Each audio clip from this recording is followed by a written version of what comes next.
I have an answer. Please.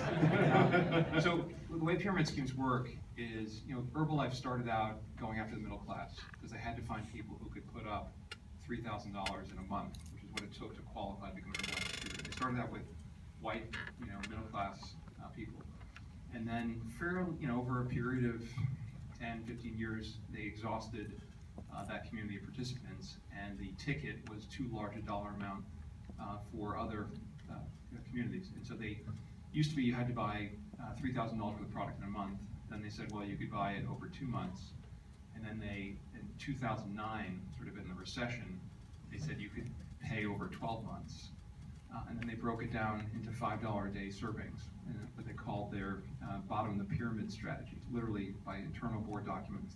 We had some, and so they really just worked their way through different communities. And if you go to the UK, they're going after kind of Filipino people who are living in the UK. But it's country by country, and then demographic group by demographic group, and ethnic group and ethnic group. It's actually an affinity fraud. It's much easier to suck someone into a pyramid scheme if you have speak the same language, you have the same story of coming to the country, and particularly the reason why they've been so effective in the Latino community is you got aspirational people who came to the United States to pursue the American dream, and many of them unfortunately do not have papers. And Herbalife, the distributors pitch this as no papers. You don't need to be documented in order to be a distributor. And you think about people who are most vulnerable people are ones that don't have who are afraid of the law, and that's the group that they pursue. But they've literally gone after community by community. They've had targeted strategies in the African American community, Latino community, Koreans. So it's community activity. So the lights are right here. Yes.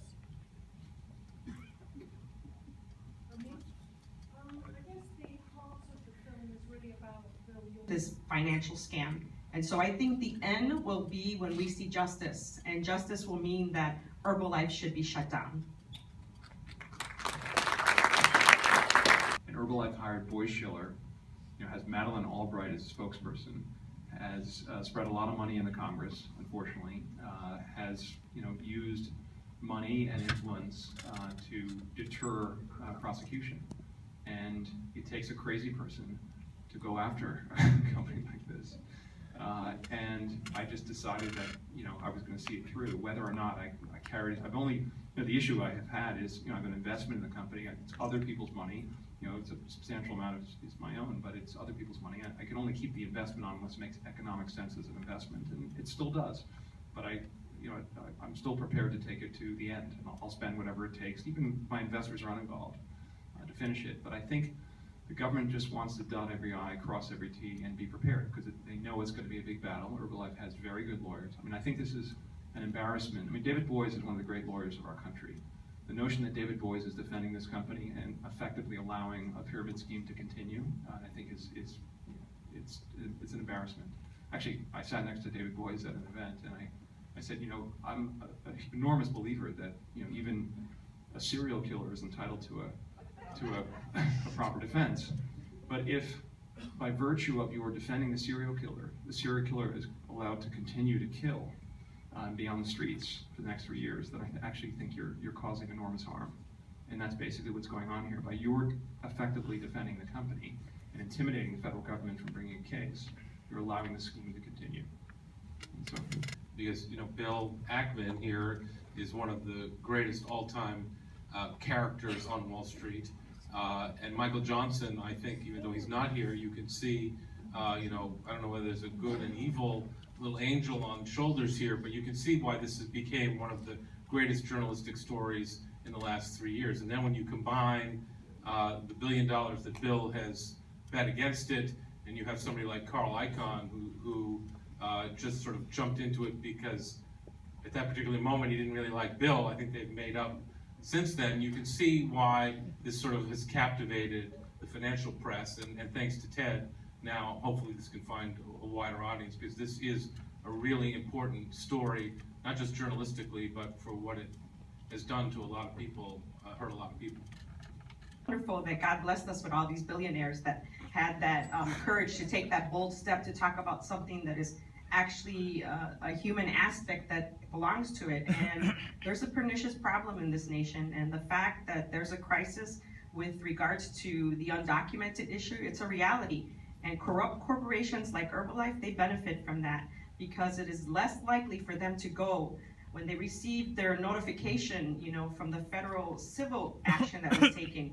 There is no way in hell any undocumented person was going to send their information into a federal court. And then you had a judge that refused to identify the issue of the undocumented in her courtroom, yet on Fridays, immigration hearings were heard in there. I think that it's important for those of you that keep asking about these investigations. There is an investigation. There's protocol and procedure. As the League of United Latin American Citizens, we have excellent relationships nationally with the federal government.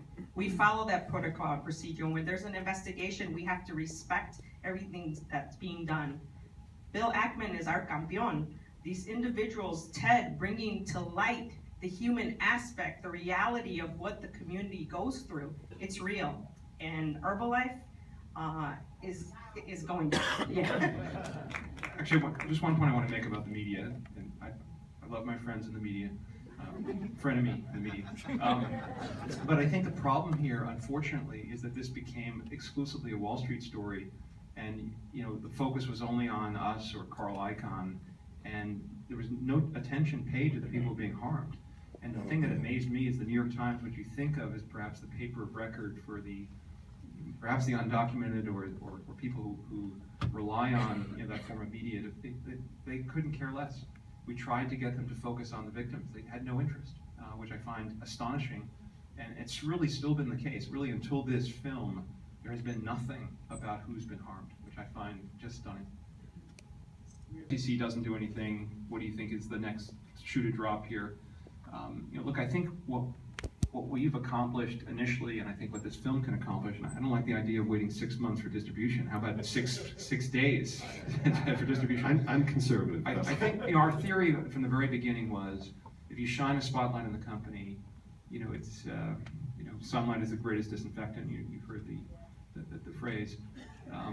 It becomes more difficult for them to recruit victims, and as this becomes more well known in the Latino community, people are going to be saying, "Oh, that's a scam. I'm not going to fall for that. I'm not going to give my money to it." So it's, Andrew Rosarkin interviewed me the first day when we talked about this. He says, "Bill, it seems almost like a consumer protection message you're trying to deliver," and that's really true. And I think ultimately, and by the way, their results have deteriorated dramatically since we started getting involved. So they're declining. The revenues are declining in pretty much every market in the world except for China. And China, they're growing at an enormous rate. Michael Johnson said publicly, the great thing about China is that, there's a lot more pop before there's a drop there, meaning there's just millions, billions of people, hundreds of millions of people that can be recruited.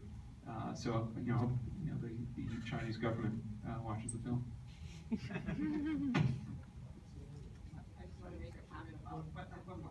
I think it's really important about the Federal Trade Commission and the Attorney Generals, all law enforcement that's involved with this corrupt corporation. There is the rule of law, and the rule of law is to protect the victims, the innocent. And if the FTC doesn't do their job and the rest of this federal government, it will be a huge misrepresentation of what the rule of law is meant to serve here in the United States of America. And for me, individuals like Bill Ackman and everyone, Ted Braun, that's bringing this to light, this is not something that represents America. It's very un-American, the corporation of Herbalife. Actually, imagine if the government does nothing. Basically, every pyramid scheme ultimately collapses because they run out of victims. Imagine if you think about, the best analogy here, of course, is Madoff. Right? There's this guy, Harry Markopolos, who would go to the SEC every year and tell them that Madoff was running this enormous Ponzi scheme. And it would just get bigger and bigger and bigger. And Madoff was around for 20-something years. That was one of his, well, how can I be, a Ponzi scheme, I've been in business for 20 years, as big as he was, and he was a great spokesperson. I mean, Johnson, I think, does a pretty good job, as the front guy. But think about the impact on the SEC's reputation when ultimately Madoff collapsed, and they had done nothing, despite the fact this guy Markopolos had been to see them once a year for 5 years. I would say we've raised the once a year for 5 year standard quite a bit. So So I just think, the government's gonna do the right thing. And I think the film can be a very powerful catalyst. Thank you very much. Thank you, and thank you